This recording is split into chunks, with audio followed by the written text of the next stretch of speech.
mais tey jii nan nga mën a jëlee benn xale pendant fukki at ak ñaar wala fukki at wala juróom-ñaari at wala juróom-ñetti at nga koy jàngaloo anglais nga koy jàngaloo espagnol wala nga koy jàngaloo arabe c'est-à-dire que yow fan quelle perspective nga bëgg pour moom alors que loo xamante ni làkk boo xamante ni war na koo mën a lijjanti en 2 ans 3 ans wala en une année war na ci def benn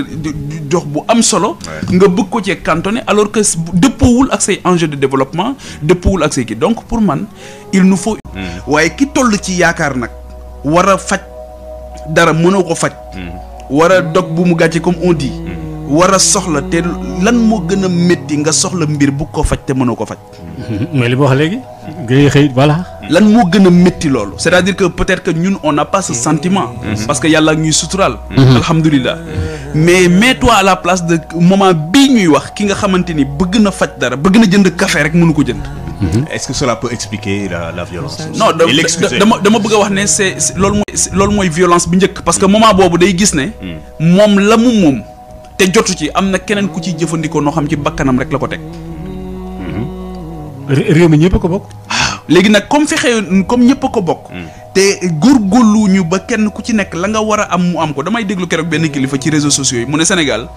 moo waroon a dàq tuq su bënn saañ ba réer wax na dëgg yàlla suñu borom daf ñu beral loxo c'est-à-dire que tey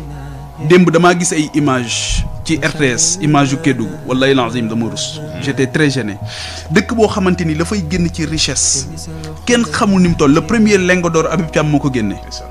ñu yàlla suñu borom suturaal ñu amoon les côtes les plus poissonneuses ñu am zircon am phosphate ak li muy taw côté amoon les côtes les plus poissonneuses ñu am zircon am phosphate ak li muy taw côté yooyu waaw ak li muy taw ak tey ji ñu am ngelaw am naaj ñun du sedd ba ñu dee du tàng ba ñu dee parce que dëkk yi muy sedd ba ñu dee dafay impliquer ay charges yu métti dëkk yi muy taw ba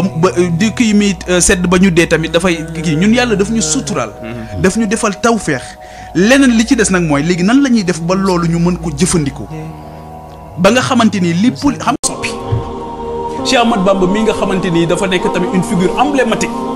keroog bi mu génnee ci 7 ans de privation de liberté ñu téye ko Gabon dans des conditions extrêmement difficiles mais ba mu fay jógee dafa joxe une grande leçon dafa wax ne afawtu anil ahda'i turran la wax dana jéggal naa ñi nga xamante ni ñëpp ñoo ma tegoon ci conditions yu métti yi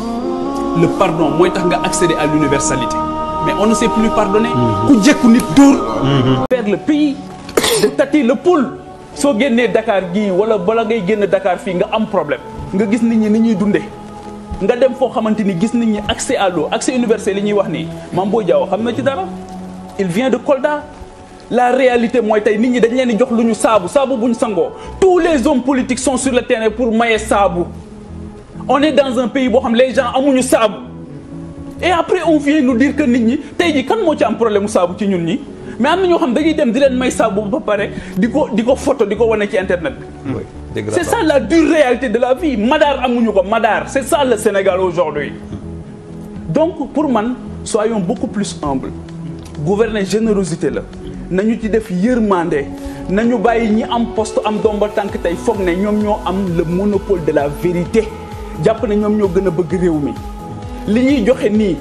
du action de solidarité c'est une obligation.